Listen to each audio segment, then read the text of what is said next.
ধন্যবাদ এবং স্বাগত জানাই একটি ভিডিওতে। আজকে আমি কথা বলবো মানসিক রোগের ওষুধ কতদিনের মধ্যে কাজ করে।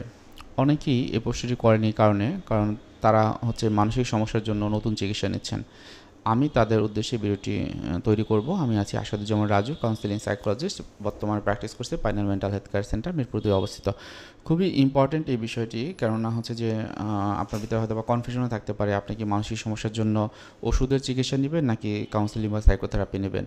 এখন কাউন্সিলিং বা সাইকোথেরাপি হচ্ছে একটা টক থেরাপি, যেখানে ওষুধের দরকার হয় না।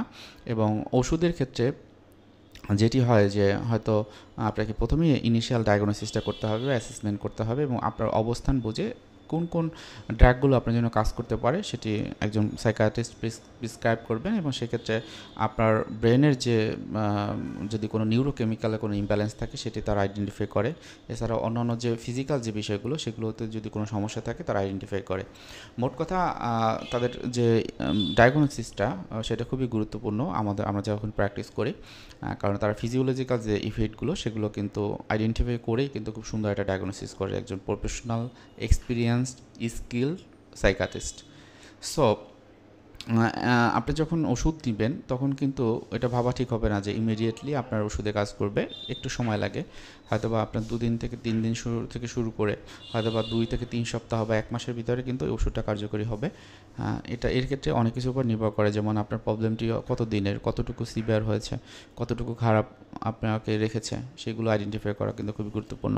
অনেক ক্ষেত্রে দেখা যায় যে আপনার যে সমস্যাটি সেটি হয়তোবা আজকে আপনি দেখতে পাচ্ছেন, কিন্তু আপনি যখন চাইল্ডহুড পিরিয়ডে ছিলেন তখন হয়তোবা তৈরি হয়েছে। অনেক ক্ষেত্রে জেনেটিক্যাল হতে পারে। তো অবশ্যই সেগুলো আইডেন্টিফাই করা, এবং জেনেটিক্যাল হলে সেক্ষেত্রে আপনি যে ওষুধ যে প্রেসক্রিপশন করবেন যিনি সে সাইকিয়াট্রিস্ট, সে কিন্তু এগুলোকে অ্যাসেসমেন্ট করবে। সাথে সাথে বর্তমানে আপনার হেলথ কন্ডিশন কী, হ্যাঁ, সেগুলো দেখবে। এখন যদি আপনার ডায়াবেটিস বা অন্যান্য সিভিয়ার কোনো ইস্যু থাকে আর সাথে সাথে এই ওষুধটি নেন, এমন হতে পারে যে এই ওষুধটি একটু সময় লাগবে বেশি। এবং অনেক ক্ষেত্রে দেখা যায় যে প্রেগনেন্সির সময়ে অনেকের ভিতরে কনফিউশন থাকে যে মানসিক সমস্যার কারণে তখন ওষুধ খাবেন কি না। আসলে কিন্তু এই সময়টা ওষুধ দিয়ে থাকেন সাইকিয়াট্রিস্টরা, প্রফেশনাল যারা অনেক বেশি স্কিল এবং এক্সপিরিয়েন্স। সেক্ষেত্রে অবশ্যই ডায়াগনোসিস করতে হবে। এবং সাথে সাথে আপনি ওষুধ দিলে আপনার মোটামুটি সে যেভাবে আসতে বলবে, যতদিন পর আসতে হবে ততদিন পর আসতে হবে। এবং সেক্ষেত্রে আপনি অবশ্যই মানসিক সমস্যার সময়ও আপনার গর্ভবতী থাকলে আপনি সেই ওষুধগুলো কন্টিনিউ করতে পারবেন।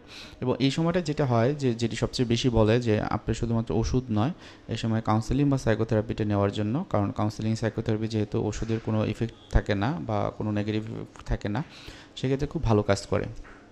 এবং এই সময় হয়তোবা ওষুধের ডোজটা একটু কমে দিয়ে বরং আপনার সাইকোথেরাপি বা কাউন্সেলিংটা যখন কন্টিনিউ করবে তখন একটা সময় দেখবেন ভালো ফিল করবেন। এবং আপনার এই যে ইস্যুগুলো যদি কমে যায়, মানে আপনার মেন্টাল হেলথ বা মানসিক সমস্যার ইস্যুগুলো যদি কমে যায়, তখন হয়তোবা আপনাকে আবার একটা সময় আপনাকে হয়তোবা ওষুধের ট্রিটমেন্টটা দেওয়া হবে।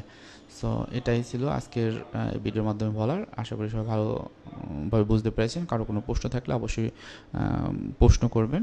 সবাই ভালো থাকেন। সালামু আলাইকুম।